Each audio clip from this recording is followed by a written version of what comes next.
So I'm just going to come out and say it. I think the Death Guard look really bad going into 10th edition. I get what GW were going for, but at least from what we've seen in the faction focus today, there is a long way for the Death Guard to go to be any kind of good in this new edition. And the main reason for that is their army and their detachment rules, both of which are just not quite up to par compared to some of the others that we've seen so far. The army rule Nurgle's Gift is a growing aura starting at 3 inches in battle round 1 and then growing to 6 and then 9, and whilst an enemy is in that aura they are at -1 toughness. So that's not bad, although it really is going to take until turn 3 realistically until it really starts to cover all of the enemy army. But then the detachment rule, Spread the Sickness, helps boost this even further. And the way it does that is that it not only gives you sticky objectives so that once you've grabbed them you can then move off and do other things, but whilst an objective remains under your control, it also becomes infected, and that means it becomes a generation point for that contagion aura. So if you move up and go and grab a few objectives, you can still be debuffing enemies and making them -1 toughness even if you don't have any actual units on those objectives or near the opponent. So I mean, as I said, I get the idea behind it.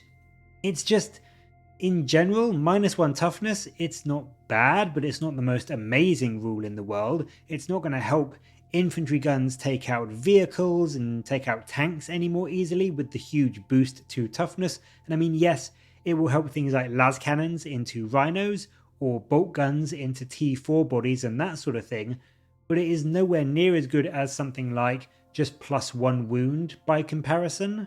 And the fact that it will probably take until turn 3 to really get the ball rolling and get the contagion spreading everywhere that you need it to be, you are going to have to work quite hard in the early part of the game to get to the enemy unit that you want to have that debuff to be actually in the aura and not be able to just move away from it and get away from your 6-inch aura on your relatively slow moving models. And then what is probably my biggest problem with this set of rules is that the two rules almost don't mesh together in a good way. They almost overlap too much so that you can't really take advantage of both of them. And that is because, say you have a unit on an objective and an enemy is trying to take it. Fine, great. They're going to be at -1 toughness because you've got that unit of yours on the objective. But if you don't have a unit on an objective, it's still generating the contagion aura, so the enemy is going to be at -1 toughness, sure. But the rule for this states that it goes away if the opponent is in control of the objective at the start or the end of their turn. So if it's an empty objective and you move a unit out of range of it, then when your opponent moves a unit within range of it, they will become -1 toughness, but then at the end of their turn, they're in control of it, so the debuff is going to go away. So when it comes back around to your following shooting and charge phase, they won't have that -1 toughness until you charge one of your units in. So it just seems like, I mean, maybe I'm being stupid, maybe I'm not getting the whole picture. The sticky objective part I get, but I can't see how an enemy unit is ever going to be at that -1 toughness, except in this really niche narrow band where they are just outside the objective controlling range and you've got turn 3 9-inch contagion range. Like if the range for controlling an objective is 6 inches, then if an enemy unit is 7 inches away, they won't be controlling the objective, but if it's turn 3, they will be in contagion range, so they'll be at -1 toughness. I get that. But if an enemy unit moves within 6 inches and controls it, they won't be at -1 toughness anymore. So your whole detachment ability, as far as I can see, has got like a 3-inch bubble where it works. And that just seems, for a detachment rule, to be really awful, in my opinion, especially when we've seen all the other detachment rules that do a really big job, a really good job of buffing their army up even more. This one just seems like it's going to hardly ever come into effect. So not only is the army and the detachment rules a little bit weird to me, but things aren't that much better on the actual unit front either. Blightlord Terminators have got an extra toughness, which is really cool. They go up to T6. But army-wide, it seems like you have lost Disgustingly Resilient, which is the subtract 1 damage from attacks, which was a huge part of keeping your multi-wound models alive.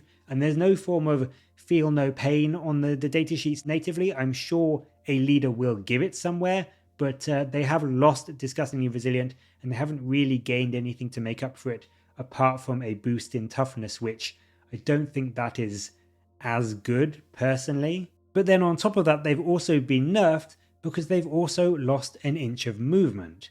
So these boys, whilst they are scary and look quite tough at T6, they are so slow. They have got a 4-inch move. So trying to get that contagion aura into your opponent's, territory and getting it around a load of units is going to be so hard as well, because the enemy can really easily move out of it if they need to. And sure, there are some points when they won't be able to because they need to stay on an objective or whatever. But if your opponent doesn't want to get hit with that aura, they can, most of the time, it seems, actively move away from it and you won't be able to catch them. And I mean, they can deep strike the Blightlord Terminators, so that does help their lack of mobility. But even in turn 3, the range of your contagions is 9 inches, and you do still have to deep strike outside of 9, so you can't deep strike onto the board and get a load of stuff caught in the contagion range. You won't be able to do that because you do have to deep strike outside of it, so your opponent again can use that turn to move away or to kind of get into a better position or whatever they need to do. So you can't kind of bring this sneaky trick into your opponent's battle lines and just debuff a load of stuff with -1 toughness.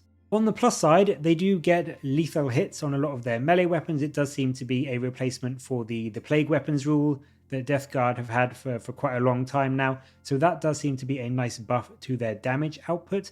They've got a solid 4 or 6 attacks at strength 6 with their melee weapons, and they also have a fairly nice rule called Blistering Fusillade, which gives you reroll wound rolls of 1 with your shooting attacks if you shoot at the closest enemy unit. So they do have some things going for them. They are still relatively tough despite losing Disgustingly Resilient, and they can put out a good amount of damage in melee and shooting by the looks of it.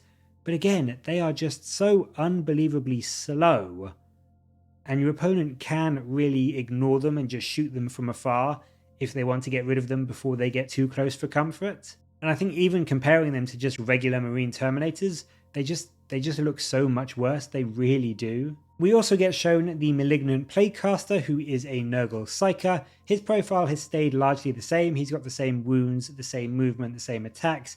He again has lethal hits on a load of his weapons, so that is good. That does seem to be, as I said, an army-wide replacement for the old Plague weapons, so that is a nice bonus for them to have.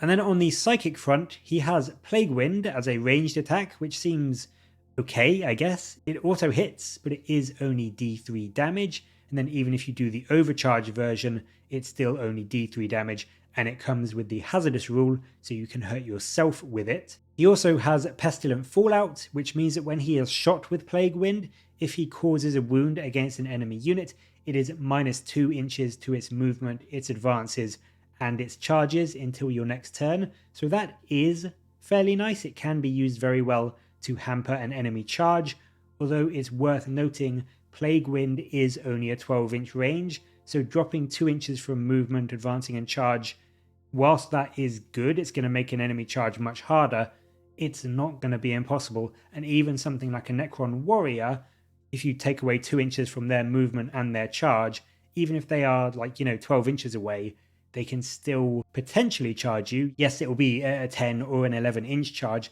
but they can potentially still charge you, and that is probably one of the slowest units in the game. On something like Marines or Eldari or things on bikes, this is going to help, but it is by no means going to guarantee that you are safe from an enemy charge. He also has the Gift of Contagion, which lets him choose an enemy unit in your shooting phase within 18 inches, and you roll a d6. On a 2+, the enemy unit suffers -1 to wound when they make a melee attack until your next shooting phase. So that is nice and powerful. That is good, especially if you are expecting an enemy unit to make a charge. You can potentially debuff their charge range, and then if they do make it in, they are going to have a much harder time wounding you. And of course, if they have charged you, they will also be in contagion range, so they'll be at -1 toughness as well. So that is a fairly nasty set of debuffs that this guy can throw out. If you roll a 1 on the d6, the Plaguecaster does take d3 mortal wounds, so that is a bit of a bummer. It is also weird, I think, that this guy is a leader, so he can join units, but he doesn't bring any buffs or bonuses to the squad he joins. And we've seen from things like lieutenants to the Terminator Captain to the Terminator Librarian to everything they said in the Necrons preview, my understanding was that every single leader would at least bring some kind of bonus, no matter how big or small, to the unit that they joined. And this guy doesn't seem to bring anything whatsoever. Not even like a feel no pain 6+ against psychic attacks in sort of like a lesser version of the Space Marine Terminator Librarian brings. So there's nothing at all that he brings to his unit, which, I don't know, that just seems a bit weird to me. So, I mean, in general, I don't think he's great either. He can do some nasty debuffing for sure, but between him and the Blightlord Terminators, both those datasheets don't fill me with much confidence in what the Death Guard seem to be getting. We did get to see the Plague Burst Mortar, and these things are actually rather good now. They are blast, indirect fire, and have lethal hits, so they really can reach out and hurt almost anything, especially with that 48-inch range. They are d6 plus 3 shots at strength 8, and have -1 AP and 2 damage. So they are definitely more of an anti-infantry gun than anti-tank, but it is very, very good at the anti-infantry role because the rule spore-laced shockwaves means that if you hit an enemy infantry unit, then it has to take a battle shock test. So even if you just hit and then don't do any wounds, or you just kill 1 or 2 models, so you don't knock them down to half health, they still have to potentially take that battle shock test, which they could fail, and that could lead to them losing control of an objective, or at the very least being unable to get a stratagem off in the following fight phase if you were to then charge them. So I think there is a lot of play for this mortar, and having a couple just shooting at enemy units on objectives to try and get rid of their objective control value is quite a good use for them, as well as killing a few models, of course. So I would say this is probably the best thing shown off in today's showcase. And then finally, we also get a stratagem. The Sanguous Flux is 1 command point, and in the fight phase, this gives a Death Guard unit sustained hits 1, or if they are within range of an infected objective, sustained hits 2. So that is actually pretty decent as well for the cheap 1 CP, giving a full squad of something like the Blightlord Terminators sustained hits 2 on an objective is actually pretty scary. That could be a bucket load of strength 5 attacks, which will be exploding on 6s for even more hits. So this can really, really help them to chew through a big squad of enemy infantry that may be sitting on an objective, especially if they are at -1 toughness as well. But again, of course, the big thing with it is that you need to reach combat first. And on a unit that has got a 4-inch move, yes, they've got deep strike, but at the end of the day, they are still a 4-inch move.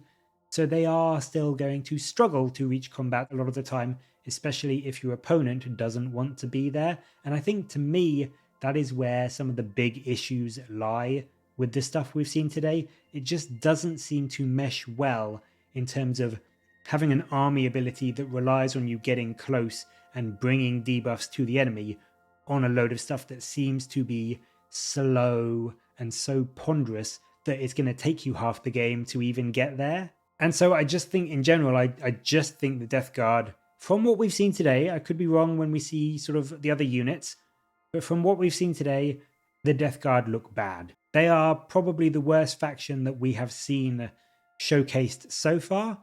And I mean, the units, as I said, they've got some redeeming values. I think they're okay. They're nothing spectacular, but they are at least workable.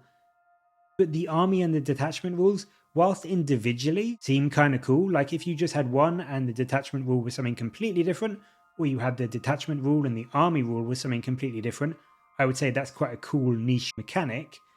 But to me, they've just got no synergy whatsoever.